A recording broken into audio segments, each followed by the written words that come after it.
নমস্কার, আমি তরুণ ঘোষ। মুস্তাফিজুর রহমান ইস্যুতে আরো উত্তাপ হচ্ছে। আইপিএল একটা বেসরকারি, আইপিএল কিন্তু সরকারি কোনো অনুষ্ঠান নয়, খেলাধুলা নয়। আইপিএল বিসিসিআই এর একটি বডি, সেখানে ইন্ডিয়ান প্রিমিয়ার লিগ হয়।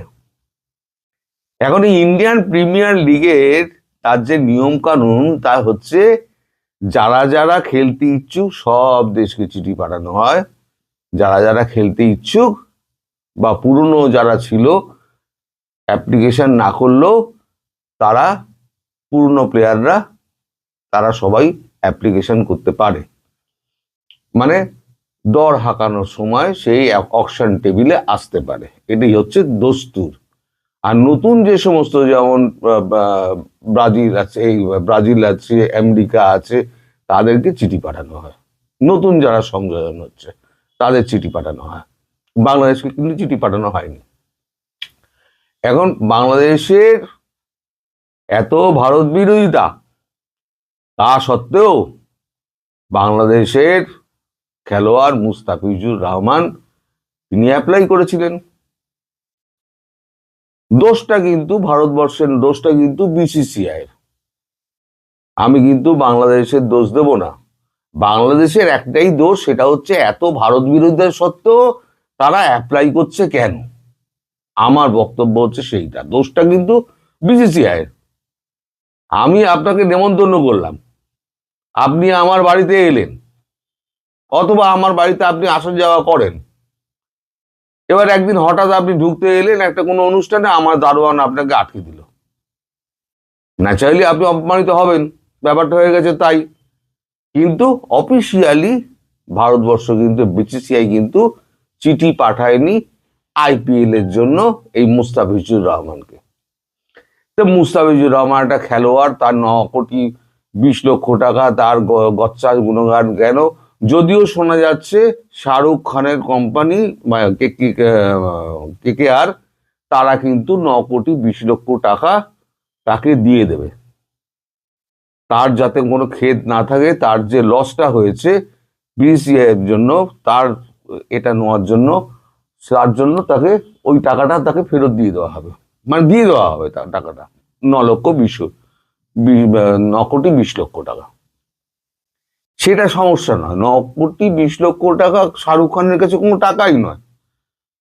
কিন্তু এটা নিয়ে বাংলাদেশ যা রাজনীতি শুরু করেছে, ভাই আমায় তো গালে হাত পড়ে গিয়েছে। বাংলাদেশে নাকি আইপিএল এর সম্প্রচার বন্ধ। খাইছে, করুন কি, আমাকে তো টাকা লস হয়ে যাবে, প্রচুর লস হইব। বাংলাদেশে যদি মুমিনরা যদি না দেখে, আবার ভারত বিরোধিতা করে, তাহলে আইপিএল দেখবে কেন? ঠিক করেছে মোহাম্মদ ইউনূস সরকার, ভারত বিরোধিতা করছে অথচ আইপিএল দেখবো। ও হবে না, আইপিএল দেখা হবে না। জয়, আমাদের কথা আর চলবে না। এখন মোহাম্মদ ইউনূস সরকার, তারা সরকারিভাবে ঘোষণা করেছে, এবং রিজওয়ানা ম্যাডাম বলেছেন আর বসে দেখার সময় নয়। কি করবেন? ভারত আক্রমণ করবেন, আরো ভারত বিরোধিতা করবেন, আবার একটা হিন্দু মহিলাকে আবার ধর্ষণ করে, তাকে অত্যাচার করে, তাকে হাসপাতালে পাঠাবেন। আর কত করবেন? এবার এই যে জিনিসগুলো শুরু করছেন না, এর উপযুক্ত ফল আপনারা, রিজওয়ানা ম্যাডাম, আপনারা পাবেন। আপনি একজন মহিলা হয়ে আপনি এটার প্রতিবাদ করলেন না। আপনি মুস্তাফিজুর রহমানের ব্যাপারে আপনি বললেন, এবার আর সহ্য করা যাবে না, আর দেরি করা যাবে না। কি লম্বা চওড়া বাত আপনারা মারেন না। আবার সরকারিভাবে একটা নোটিফিকেশন জারি হয়েছে, সেই নোটিফিকেশনটা আমার হাতে এসছে, সেখানে লেখা হচ্ছে, এই হচ্ছে নোটিফিকেশন, আপনাদের বাংলাদেশ সরকারের নোটিফিকেশন। আমি পড়ে শোনাচ্ছি আপনাদের। লিখেছে গণপ্রজাতন্ত্রী বাংলাদেশ সরকার, তথ্য ও সম্প্রচার মন্ত্রণালয়, টিভি 2 শাখা, বাংলাদেশ সচিবালয়, ঢাকা।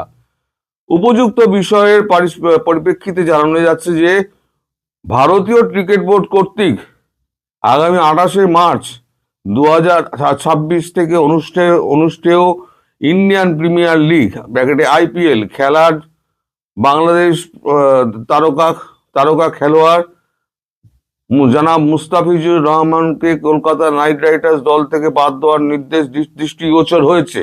আরে বাপরে, খুব সাংঘাতিক। ভারতীয় ক্রিকেট বোর্ডের এহেন সিদ্ধান্তের কোনো যৌক্তিক কারণ জানা নেই এবং এই সিদ্ধান্ত বাংলাদেশের জনগণকে বঞ্চিত, মর্মাহত ও ক্ষুব্ধ করেছে। এমত অবস্থায় পরবর্তী নির্দেশ না দেওয়া পর্যন্ত ইন্ডিয়ান প্রিমিয়ার লিগের সকল খেলা এবং অনুষ্ঠান সম্প্রচার বন্ধ রাখার নির্দেশনা করা দেওয়া হলো। যথাযথ কর্তৃপক্ষের অনুরোধ সাপেক্ষে সই করেছেন মোহাম্মদ ফিরোজ খান, সহকারী সচিব। তার ফোন নাম্বার দিয়ে, ইমেল আইডি দিয়ে তাকে আবার সব কপি দেওয়া হয়েছে, কোথায় কোথায় কপি গিয়েছে তার কপি দেওয়া হয়েছে।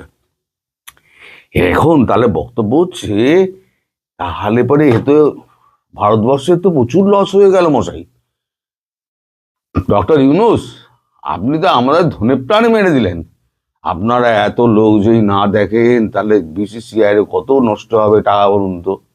আমার তো পুরো গালে হাত পড়ে গেল। এবার আমরা ভাববো যে আমরা করবোটা কি। এই যে আপনারা,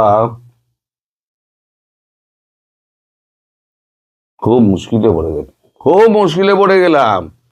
আমাদের পেট চলবে কি করে? কিন্তু মশাই, একটু খবর টবর নিন, পণ্য সম্পর্কে একটু খবর টবর নিন। আমি তো কথা দিয়েছি আমি করব না, আমি ওই ভিডিও করবই না, কিন্তু আপনারা একটু খবর টবর নিন। আপনাদের খাদ্যপণ্যের ব্যাপারে ভারতবর্ষ কি সিদ্ধান্ত নিচ্ছে, একটু খবর টবর নিলে দেখবেন আত্মার আম খাঁচা হয়ে গেছে। যে আগামী কদিন, 1 মাস বাদে কি 15 দিন বাদে আপনারা চাল ডাল তেল নুন সব যদি বন্ধ হয়ে যায়, কাঁচা লঙ্কা পেঁয়াজ সব যদি বন্ধ হয়ে যায়, তারা সমস্ত বন্দরগুলো বন্ধ করে দেয়, তাহলে আপনারা কোথা থেকে কি আনবেন? কোথা থেকে আনবেন? পাকিস্তান থেকে আনবেন, চীন থেকে আনবেন, শ্রীলঙ্কা থেকে আনবেন। আনুন। 80 টাকায় যে খরচায় হয়ে যেত, সেটা আপনারা 1080 টাকা দেবেন। ভারতের কি আছে? ভারতের কিছু যাবে আসবে না। আপনাদের বয়কট করতেই পারেন, বয়কট করুন। আরে বাংলাদেশের 18 কোটি মানুষ যদি আইপিএল না দেখে, তাহলে আইপিএল এর কিছু যায় আসে না। আপনারা জেনে রাখবেন, বিসিসিআই হলো সব থেকে ধনী ক্রিকেট সংস্থা।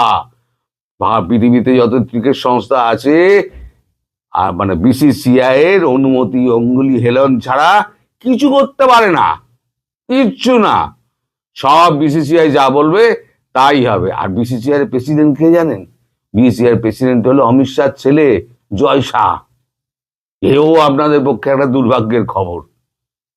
যাও, আপনাদের দোষ নেই, দোষ হচ্ছে বিসিসিআই। তারা এটা আগে থেকে বারণ করে দিতে পারত। কিন্তু মুস্তাফিজুর, তার ব্যক্তিগত ক্ষতি হবে না। আমি যা খবর পেয়েছি, শাহরুখ খানকে টেলিফোন করেছিলাম।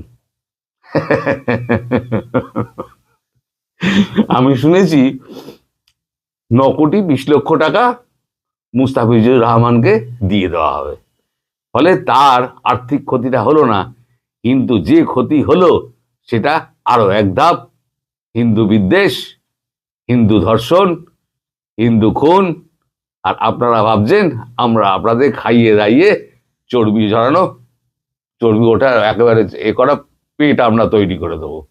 সেগুড়ে আপাতত বালি। একটু খোঁজ খবর নিন, খোঁজ খবর নিলে অ্যান্টেনা খাড়া হয়ে যাবে। তখন বুঝতে পারবেন কত ধানে কত চাল। ভারতবর্ষের গালে হাত দিতে গিয়ে নিজেদের গালে হাত পড়ে যাবে। বুঝতে পেরেছেন? সবাই ভালো থাকবেন দর্শক, সুস্থ থাকবেন, সাবধানে থাকবেন। নমস্কার।